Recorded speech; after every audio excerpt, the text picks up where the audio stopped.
I will explain the meaning of all these things. Okay, languages in India.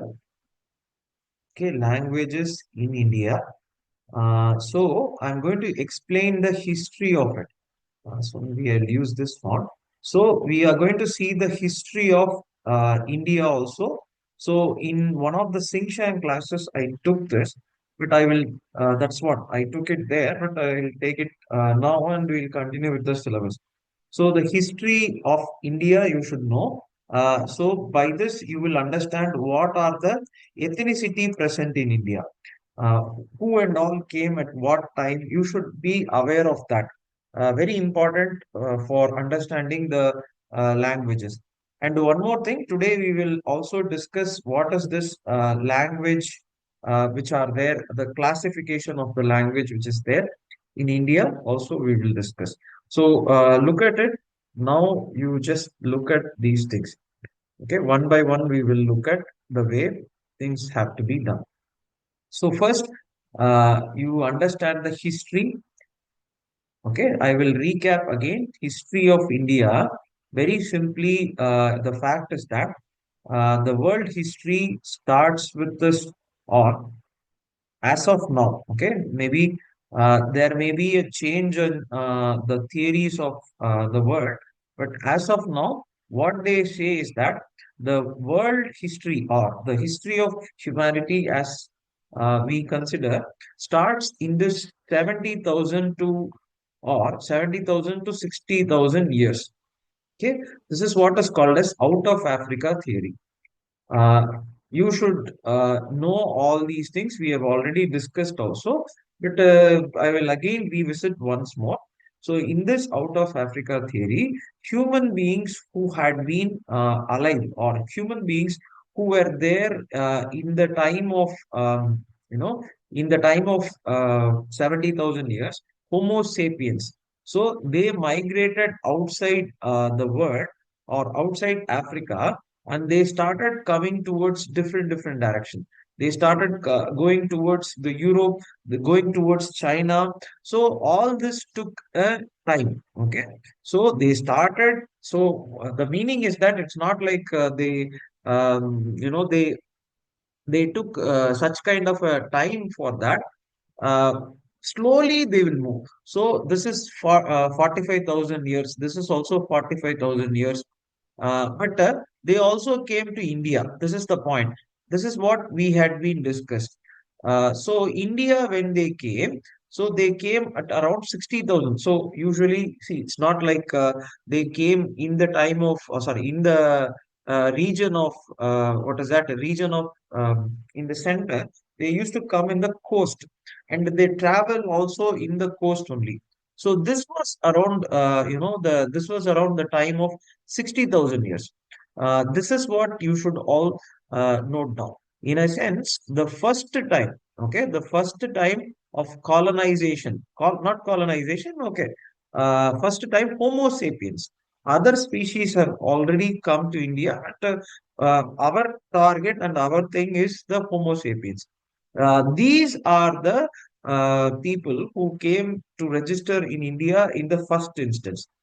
This is what today in the tribe and all, you would have you see Ong Jarawa. Okay, these are all tribes in Andaman and Nicobar. In Andaman and Nicobar, totally seven tribes are there. In this, certain tribes are large in number, but certain tribes are very small in number. Especially these tribes are this Ong Jara, sorry, the tribes which came in the first wave, and now understand it along with language. Okay, understand it along with the language. What is C? Linguistic anthropology, language. In that, simply understand in the sense, some terms are there, phonology or phonemes. Okay, phonemes.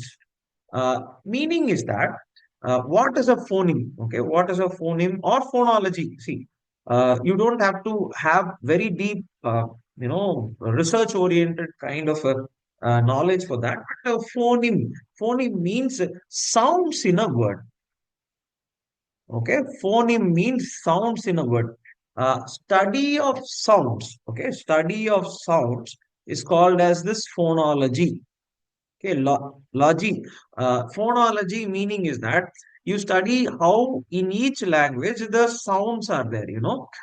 For example, in Indian languages, you see, I know Tamil, I know Hindi, and I know English. English is kind of an Indian language only for now. This is so predominantly we also use it. This language has sounds, so correlate with linguistic anthropology also. Each language has a sound. So I'll tell you this sound which is there in uh, okay by came by goes. See the island. Okay, island. How did they? I will tell you that how they landed. But first we'll see the sound, and then I will talk about the island and things like that. Okay. So the point is that the sound is retroflex. There is something called as retroflex. This is not in the book, but I'll generally tell you, you just understand. Retroflex is there, and then aspirated sound, aspirated sound. Meaning is that in Tamil we have this, and one more thing, pardon me, I did not study Tamil, so I'm very sorry for that. Actually, I'm really sorry for myself. Okay, I did not study Tamil. But whatever I studied, I understood. I studied in Hindi. Okay, I studied Hindi and I studied Sanskrit. So I understood the problems that may arise to a person from Tamil Nadu who would actually be studying a language which they don't speak colloquially. Because in Tamil, we have, see, again, if I spell it wrong, I am very sorry. Okay, this law is there, I do not know if I am writing it right also. This law is there. I think this kind of one law is there. This is law. Okay. But you don't have this kind of a retroflex in Hindi. This is the point. In Hindi, there is law. Okay, this is that. So you have see in the sense. Okay, then I have to tell you how the words also originate. The phonemes or phonology, the words how it originate means. See, this is your trachea. The voice. So you will have the voice box here. There is a larynx here. Larynx means it will be there. You if you touch the what is that the area of your Adam's apple. So men have this Adam's apple, and women women also see you can touch and feel that area. When you talk, that will vibrate. This is the larynx area. In this area, some kind of a band of tissue is there. What we basically do is that from the lungs, okay, from the lungs, we push out air through it. You're able to follow how the voice. This is how voice is made. Till now, it is voice. It's not a word. Okay. The air from the lungs is pushed out, and it goes through that larynx, and it makes this sound. And what you do is that you have a hyoid bone. So you will have the tongue. So that is your tongue will have this or your tongue is joined to this hyoid bone.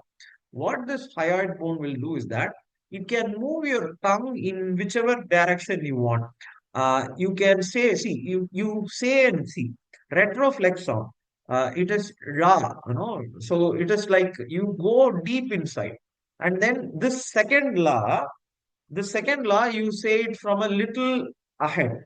The last law, you say it from, am I see, I did not study Tamil, so I'm very sorry if I'm wrong. But this is retroflex. This is not there in Hindi. This is not there in North Indian, Indo-European languages. This is the point. This is the study. Okay, so study of a sound or a phoneme. As an anthropologist, your job or phonology is to study how these sounds are coming.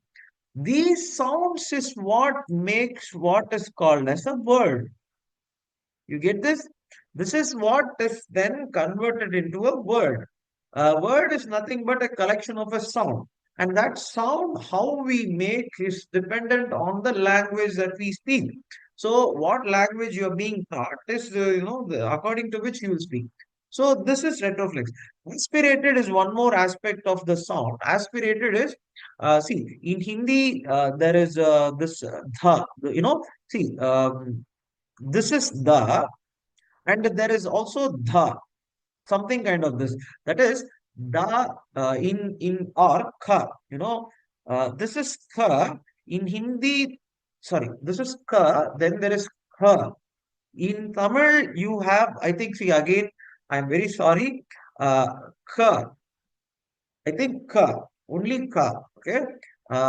So you don't have this ha, so for example, my name itself, how they pronounce in my friends in North India, they used to pronounce it as Shiva.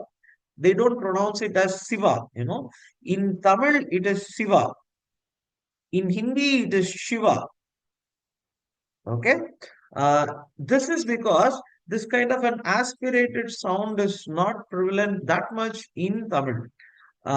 These studies, this is phonemes or phonology, study of sound. And there are many other aspects which I am not well versed in, but you can also check other aspects as well. This is phonology, okay, study of sound. Then you will have what is called as morphology and syntax. Morphology and syntax is how a language can be there. Okay, morphology and syntax. How a particular language can be structured, how the grammar can be. For example, certain languages, what they have is that, if you see the structure of a language, you will have subject, okay, you will have verb, you will have object. uh, so you that is, I, okay, I did, okay, I did this. Okay, I did write or something, I did, or I did give something that, that is, basically you're saying I, then you're saying a verb is an action, then an object. Okay, but there are some, some things, some languages where there is something kind of a this way. So verb comes later. Okay, I know see something. No, they don't say I did not see. Okay, I did not see. If you have watched the movie Vida Muyarchi, if you have watched the movie, because I recently was, see, there are so many examples, but I'm saying if you have watched the movie Vida Muyarchi, in that the language conversation in English with the person in Azerbaijan would be like something like this only. I know see. Okay, they will not say I did not see. We may think that they are speaking a wrong English, okay? They are speaking a different English. But it is because the base of the language is like that. Their base or their syntax, okay, their morphology, the language morphology that they have is kind of like that. So what they basically do is that pluck words from English, put it in their morphology. That's why you say I know see. Okay, that is they in their language talk like that. Their syntax is like that. But we assume that they are talking a bad English. This is not something that you should or we should think about. It is because of the phonemes and morphology syntax which is there. And this is what, as an anthropologist, we have to observe. So, as to the question of how this movement in the islands happened, see, it was not only there; they also reached this point of Australia also. That was because in this time, the sea level was low. Okay, sea level was low. Uh, because you should know this fact that till 10,000 BC, there was this cycle of ice ages. Okay, ice ages, when they come, what will happen to the sea level is that they will become low, because all the water is stored in the polar regions. So you will have movement of tribes, or you can move through different regions, continental shelves. You slowly move towards the place where you can establish yourself. This is the first leg of migration which happened to India. The second is called as, see, this is so what they are called as is Negrotoid. Okay, this is basic. What they are called as Negrotoid. So, what language might they have spoken? I have spoken, phonemes and the phonology, morphology. They may have spoken, the language which is closer to Bushmans of today. Bushmen, in the sense, Bushmans of today are tribes in Africa. They might have spoken, see, African language or the language that, they could have taken here. So here, when they come, they might have, evolved and evolved, and certain things can be added. And so as I said, I have, I have less understanding of other languages, especially tribal languages, but what language I know, I'll probably give. So the second phase, so this is the first phase which happened. The second phase, you see this, this is the first phase. The second phase is, you will, this is, you understand this. So first, the migration comes, and they are basically at 60,000 years. Okay, 60,000 years, they will be hunter-gatherers, hunters and gatherers. Okay, these hunter-gatherers would have spoken some language which was there. But then you should know, as I told you, they also migrated towards Australia, So in today's Australia, you have tribes. In today's Australia also, you have tribes. And this will be kind of not only Australia, don't think Australia, Southeast Asia. Okay. So there would be like, to and fro here. There would be migration and reverse migration in, two ways. These tribes today, these tribes are, proto-Australoids. So proto-Australoids. So you have what is called as a Negrotoid first, who were hunter-gatherers. This proto-Australoid movement did not happen in one wave. They kept on, not kept on. Human migration is not a one-time thing. So it will, come and go and things like that. So earlier, the language which I said was, you remember, it is called as the phonemes or the language that hunter-gatherers might have spoken. But in India, there is one language group in Central Asia called as Austro-Asiatic, Austro-Asiatic language group. Uh, what is this Austro-Asiatic language group? Is the languages that are spoken in the fifth schedule area. Fifth schedule area is the Central India, and these areas contain tribes. See, in the point which I said was in the Hong Jarawa, the tribes are in, Andaman and Nicobar. This Austro-Asiatic tribes, they are there in Central India. They speak languages like Santali, uh, okay, Santali, Munda, uh, you know, see, I have to go, maybe I will have to read more such things, but the one recent book, I read a book by, Peggy Mohan. So this is a book, recently I read Peggy Mohan's book. Okay. So she says that in the book, she says that the Munda language, okay, Munda language is somewhere here. Okay, the Munda language is somewhere here. What she is saying is that people from Southeast Asia are, the Proto-Australoids, which I said. They sometimes, if you see, not sometimes, they brought in the rice. Okay, they brought in the rice variety. Okay, rice variety, which was there in China, which was giving more productivity, and they migrated towards Central India. And as a result, the language that they spoke also got inculcated in the central area. You are able to see the languages, different languages, how it may have arisen is that. It would have been a diffusion which happened, and primarily happened because of food diffusion and migration, not invasion and all. What she's saying is that the Munda language today has lots of, very close resemblance to this Southeast Asia, and she says this happened around 7,000 to 4,000 BC.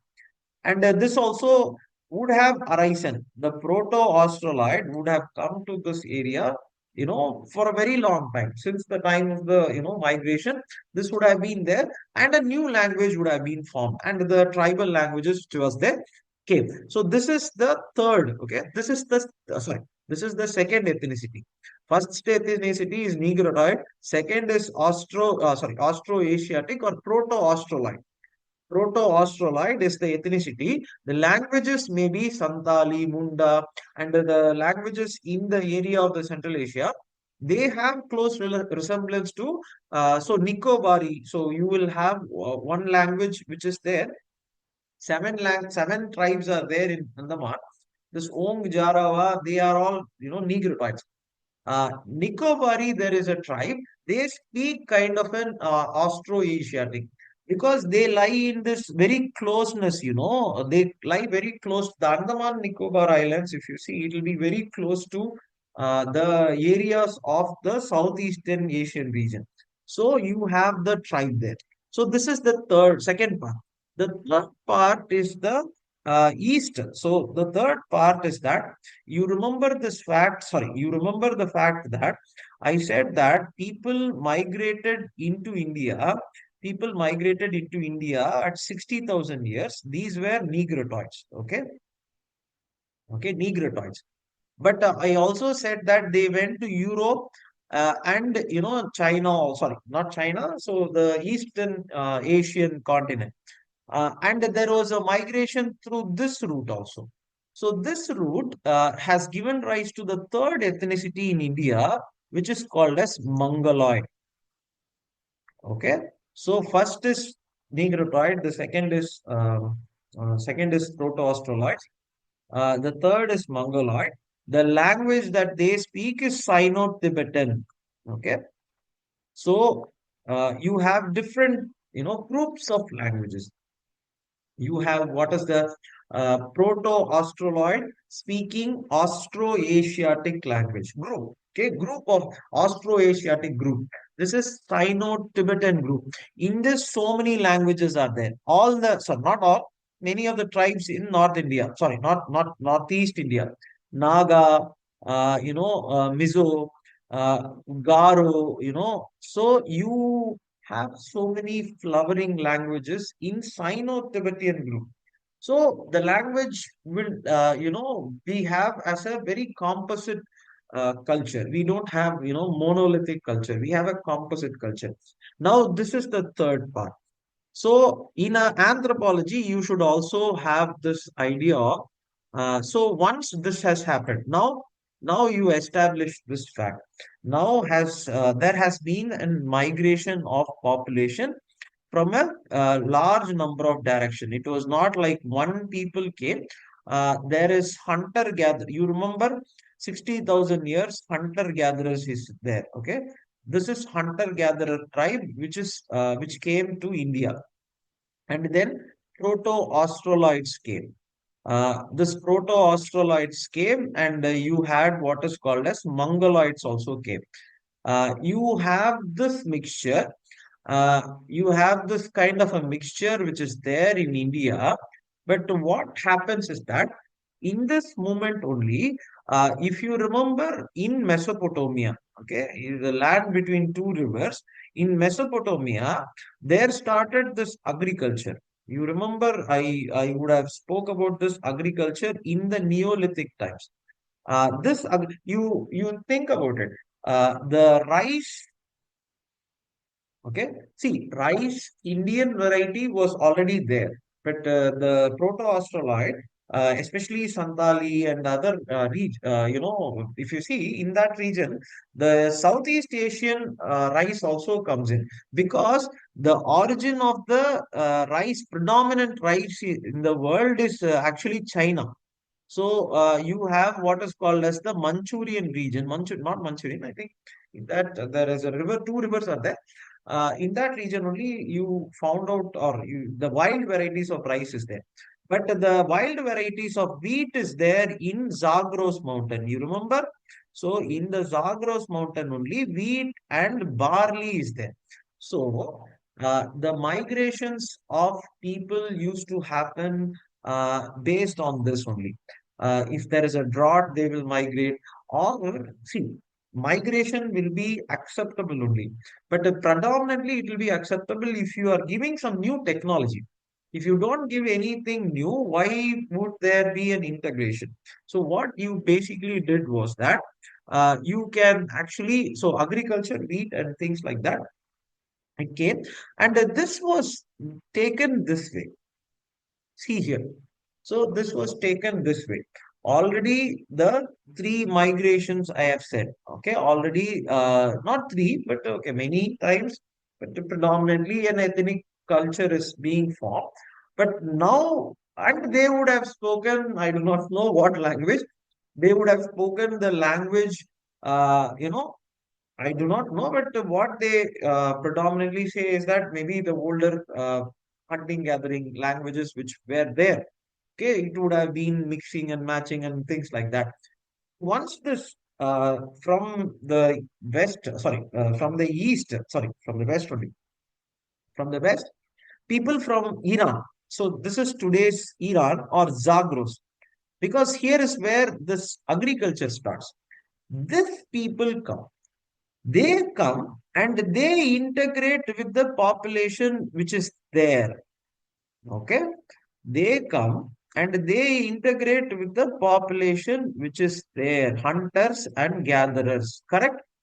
The earlier versions of the people who would have been there, they integrate with them. And these are what became called as Indus Valley civilization. So they would have come here, and especially you have a place, this I have already explained, Mehegra, Mehegra. You have evidences of people buried from coming from different times, and they have been buried here. And the migrations would not have been one way, opposite way also could have been there. But predominantly, what they say is that because you had the knowledge of wheat and wheat and barley. So you come inside, and this created what is called as the Indus Valley or people of Indus Valley civilization.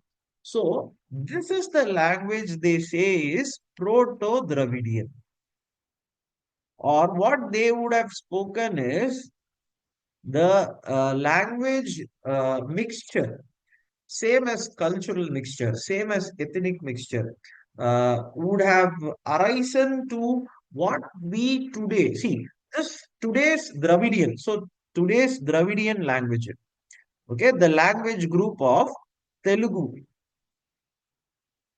Kannada, okay, Tulu, Tamil, and in one tribe language is Gondi, okay. These all are forming this concept of a Dravidian language group, which is there, and it is a language group and an ethnic group. Why meaning is that in this time they formed here, okay, kind of like a mixture which formed. And see how the evidences, you tell me the evidences means, yes, evidence is there.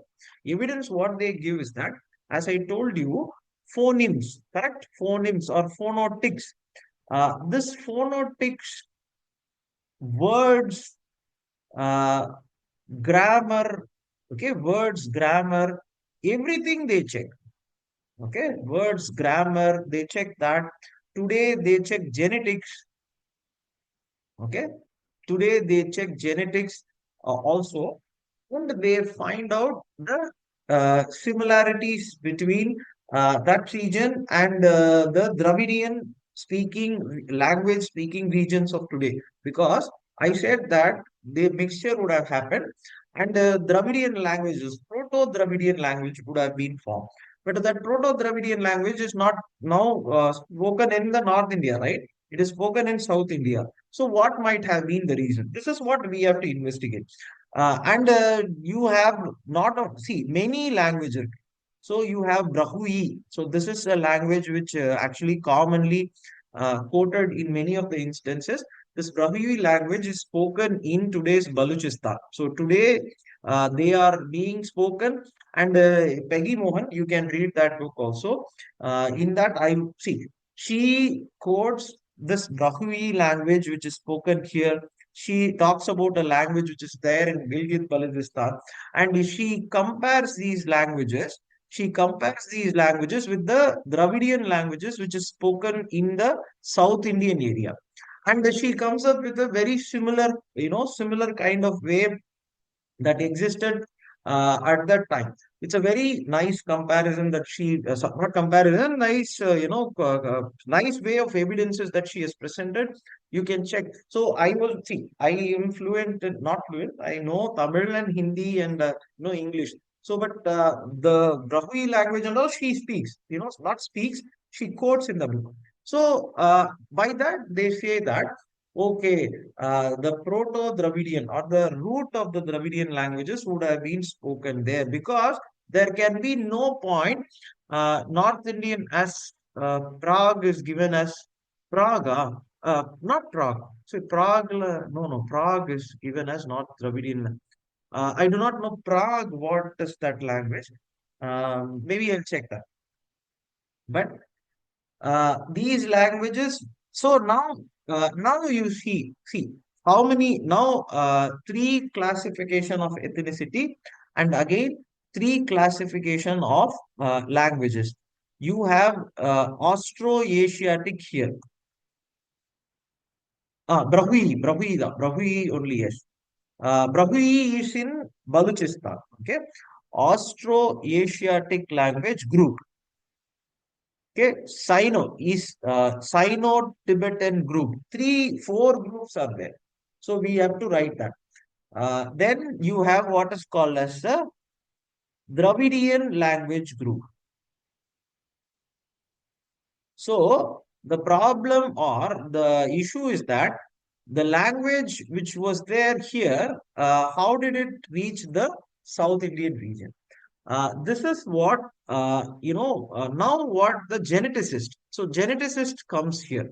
Geneticists in anthropology, they come here and they say that because of the mixing which happened, okay, because of the people coming from Zagros to the region of North India, sorry, North India, not Northwestern India, and they mixing together, they form what is called as today's ancient South Indian gene. Ancient South Indian gene. Meaning what they say is that if we see the genetic composition of the population of South in India, it has Zagros or it has the genes of the Zagros and not Zagros. I'm saying the migration. Okay, I'm just using a crude word. But the migration, people migrated from there, that gene is there, not gene. What to say? A chromosome, so haplotype. So they'll say the haplotype. So they also have that. And they have the hunting gathering, which was there in the first instance. You are able to follow now. The first migration which came, you remember, and the mixing which had been happening, and the mixing of proto-australoid and all slow later and all, no, not much, but the initial hunting gathering, Ong, Jarawa, which are there, they might have occupied the region which is there in India as a continent. But then when these people came with an idea of wheat and barley and very much new stuff, the integration happened and a language is formed. Okay, so people have formed, language also is formed, and that is Proto-Dravidian. So the next point. So I said four language groups. Okay, Sino, Austro-Asiatic, Dravidian. The fifth group is where the Indo-European, okay, Indo-European languages. So I think Indus Valley civilization we have already discussed in the class. Indus Valley civilization, Bronze Age, I would have discussed very clearly. Uh, After this Bronze Age, and I will also maybe in the class talk about the relevance of the iron which has been found in Tamil Nadu. What is the significance and all? We'll talk about it. Now come to this point of people coming. So what happened is that people started migrating towards the interior zones. Interior zones means because of the loss of livelihoods in the Indus Valley region, because of climate change, what has happened is that people from different areas have started to migrate into India. This is Proto-Indo-European, okay? Proto-Indo-European. There is Proto-Dravidian, which is being spoken in Northwest India. Sorry, Northwest India. So it is the India. So they are being spoken. But what has happened is that now climate change is happening. As a result, the region in Indus region is losing its water. People are migrating towards India or towards the southern India, and the people from Central Asia who were traditionally speaking Proto-Indo-European languages. It is because it would have, uh, what is the question? So I'll see the question. Okay. How would a huge whale survive during no no see that the story of whale, maybe I'll say it in environment class. Okay. Environment class, I'll talk about how they survived and things like that. But you also please check it. Maybe I'll talk about that in the next class. Tuesday I will be taking this environment class again. I'll talk about that. But again, coming back to this point, Proto-Indo-European, this language from here arose what is called as today's Sanskrit. Okay, so they would have spoken, the Rig Veda, which was an ancient scripture. It was not initially written, it was spoken. Okay, so what has happened is that gave rise to, so Rigveda is written in Sanskrit. So it comes here. Now imagine yourself in this point. Imagine yourself around 2000 BC. Go back to the time of the 2000 BC. Even in Tamil Nadu, if you see, we have different dialects, in Coimbatore, you have a dialect. In Tirunelveli, you have a dialect. In Madurai, you have a dialect. Same Tamil, okay? Same Tamil has different dialects. The point, what I'm trying to say is that even in this age of communication, if we are, having different kinds of Tamils in different regions, the Proto-Dravidian languages which might have existed in India would have been different in different region. You think about it. It would have been a kind of not a monolithic Proto-Dravidian language. It would have been having its very peculiar flavor for each particular region. This would have been a base language. And what happens is that when Sanskrit comes, you understand it. When Sanskrit comes, they would have mixed with this, okay, they would have mixed with this Dravidian, okay, Proto-Dravidian languages or Proto-Dravidian language dialects, okay, Proto-Dravidian language dialects, which might have been there in India at the time of arrival of Proto-Indo-European languages. This is what gave rise to what is called as Prakrit. Okay, this is what is the meaning of Prakrit. Prakrit is not a language. Prakrit is different buffet of languages in North India. Prakrit is not a unique single language. Rather, it is a mix. So, how Peggy Mohan in her books talks about? So you have a father, father language. So what she says is that the book name is Father Language, okay, Father Language, Motherland. This is the name of the book. You can also read that book. What she basically is saying is that father language. So father language is people who would have migrated from, Central Asia, Sanskrit.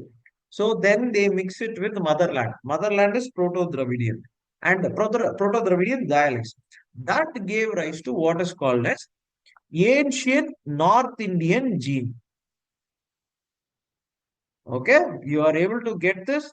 There is ancient South Indian gene, ancient North Indian gene. Now, this is the work of a geneticist. You have compared the languages and you are saying this kind of a thing means this ancient North Indian languages, yes, what they say is that the genetic composition is predominantly Central Asian descent or Central Asian lineages are there. In ancient South Indian thing, you have what is called as Zagros. I told you, right? Zagros, people coming from there, and the early hunter-gatherers. This is the language group which now speaks what is called as the Dravidian group of languages. So the Proto-Dravidian languages, what might have happened is that they might have come inside, they might have settled. So today's Kidadi, the investigation which is happening in Kidadi and other areas would have, arisen at that time, and they would have spoken the, Proto-Dravidian language mix, which might have mixed with what they say is that which might have mixed with Sanskrit also.